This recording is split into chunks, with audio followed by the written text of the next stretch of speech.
Fala galera, e aí, tudo bem? Sejam bem-vindos mais uma vez aqui ao nosso canal Química do John, a esse espaço de intelectuais, né? Assim como eu, assim como você, temos muita vontade de desvendar esses mistérios da química, não é isso? E aí, olha só, hoje o nosso papo vai ser de datação com carbono 14. Lembra disso? Não? Roda a vinheta!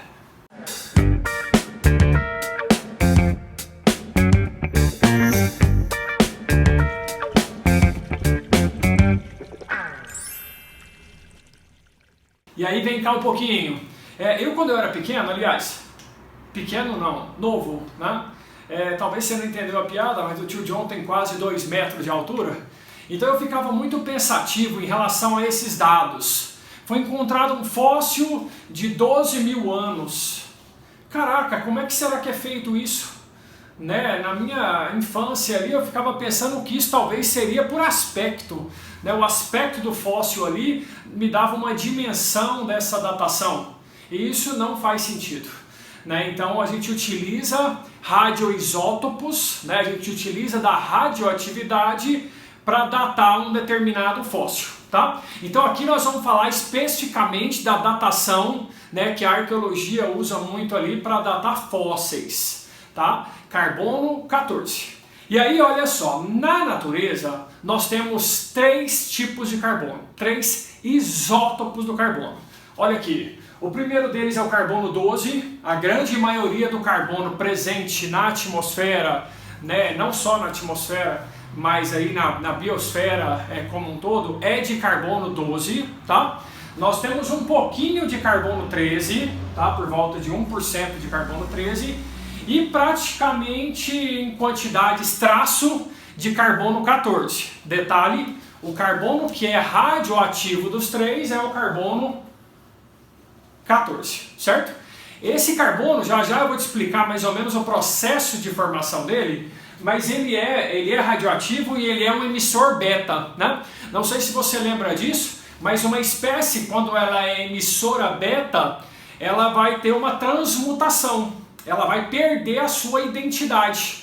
Então o carbono 14, uma vez que ele emite uma partícula beta, ele vai ter o seu número atômico aumentado em 1 unidade, pela segunda lei da radioatividade, tá? Então o carbono, ele ao se desintegrar, ao emitir beta, ele gera uma outra espécie, um outro isótopo, só que agora do nitrogênio, o nitrogênio 14, ok? E, olha só, a formação do carbono 14, para você que talvez não tenha esse conhecimento, ela se dá basicamente assim, ó. O que acontece? Raios cósmicos, né, eles acabam adentrando a nossa atmosfera e eles energizam nêutrons, tá? Então, o que vai acontecer na alta atmosfera? Os nêutrons energizados, eles colidem, então isso é também uma transmutação, né, natural, totalmente natural, o homem não coloca sua mão aqui. O nêutron, né, ele colide no nitrogênio 14 e com isso é que nós teremos a formação do carbono 14, além de um próton hidrogênio aqui. Entendeu? Então, naturalmente, o carbono 14, ele nasce através dessa equação nuclear na alta atmosfera. Ainda na atmosfera, esse carbono 14, ele vai ser oxidado. Ele vai reagir com o oxigênio, formando ali o CO2. Entendeu? Então, a grande parte do CO2 presente na atmosfera, meu povo, é de carbono 12. Entendeu? O carbono 12 é o mais comum na atmosfera. Mas uma pequeníssima concentração ali seria de CO2, sendo o carbono como o 14. Beleza? E aí aqui tá. Esse carbono ele vai entrar no ciclo do carbono, que você tanto conhece, né? Então as plantas elas vão absorver através da fotossíntese, elas vão absorver esse carbono. Em conjunto com os outros carbonos, virá o carbono 14. Beleza? Então, esse carbono ele vai fazer parte da identidade, da estrutura dessa planta. E aí os animais em geral, o próprio homem, eles ao absorverem essas plantas, eles acabam tendo contato, né, sequestrando para si esse carbono 14. Tá? Então é normal que todo ser vivo, ou a grande maioria deles pelo menos, né, quando eu digo aí os animais, o ser humano, tenha na sua estrutura carbono 14. Isso é muito normal. E a perspectiva aqui é que o carbono 14 que está presente no seu organismo, a concentração dele no seu corpo seja semelhante à concentração dele na atmosfera, uma vez que nós estamos constantemente fazendo trocas gasosas, entendeu? Então a concentração dele aqui fora seria idêntica à concentração dele aqui dentro, ok? Ótimo, importantíssima. Pela meia-vida, né? Vamos lá, o que é meia-vida, professor? Meia-vida, gente, é uma variável, né, dentro da radioatividade que ela te mostra em quanto tempo aquela amostra radioativa ela tem a sua atividade reduzida à metade, entendeu? O tempo necessário para que aquela atividade radioativa se reduza à metade. Então todas elas seguem um perfil, um padrão de diminuição, né, com essa leitura aqui, ó, esse decaimento de primeira ordem que a gente fala, tá? No caso do carbono 14, a meia-vida é de 5.730 anos. Então o que significa isso? Que a cada 5.730 anos a atividade do carbono 14 ela é reduzida à metade. Então imaginando aqui que ela começasse com uma atividade de 100%, ela cairia para 50 nesse tempo, e de 50, a metade de 50, 25, e mais um intervalo de 5.730 anos.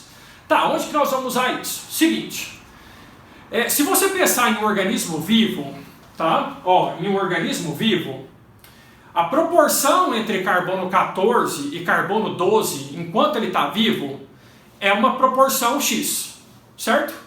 Ali ele tem um pouquinho de carbono 14 e muito carbono 12, então existe uma proporção entre 14 e 12 quando ele está vivo. Agora, quando essa planta, né, ou quando esse ser vivo, né, esse ser humano, por exemplo, ele morre, o que acontece? Ele deixou de fazer troca gasosa, ele deixou de ter contato com plantas, né? Ele deixou o ciclo do carbono ali na perspectiva de sequestrar carbono. Então agora, como ele já não renova mais o carbono que já estava presente no organismo dele, né, vai começar a ter o decaimento característico do carbono 14. Entendeu? Então, vamos imaginar que esse organismo ele morreu aqui, ó, no tempo zero, né? E aí, ao longo dos anos, né, se você tiver um instrumento para ir lá num fóssil e fazer esse registro da atividade radioativa dele, dependendo quantos anos já se passaram, o tempo, o intervalo entre ele morrer e você registrar, você concorda que isso vai decaindo, decaindo, decaindo, decaindo, decaindo, decaindo. Não é? Então, quanto mais tempo, quanto mais antigo for aquele fóssil, menos atividade radioativa ele vai apresentar. Entendeu? Isso vai diminuindo com o tempo. Então, um organismo morto, né, uma vez que ele morreu, a tendência é que o carbono 14 ele vá acabando, ele vá acabando. Então, a relação entre carbono 14 e carbono 12 ela vai diminuindo com o tempo. Né? Isso já é fonte de cobrança de inúmeros vestibulares. Né? O Enem também adora cobrar essa parte de datação. Por quê? Porque é uma aplicação da leitura de meia-vida. Entendeu? Então, se o organismo ele já foi vivo, né? Principalmente plantas, carvão, madeira, né? Os próprios animais em geral, eles podem ser datados com carbono 14. Agora, se você quiser datar algum outro tipo de objeto, tipo uma peça de bronze, né, então ali você não tem carbono. Né, aquela peça é algo inanimado, em nenhum momento ela teve vida. Então é lógico que datar esse tipo de objeto, aí tem que ser algum outro tipo de traçador. Né, tem que ser um outro tipo de datação. Tá? Não pode ser a do carbono 14. Entendeu? Gostaram? Não esqueça de tocar o sininho, né? Não esqueça de deixar o seu comentário, compartilhe com quem você acha que mereça esse vídeo, tá? Tamo junto aí, até mais, tchau!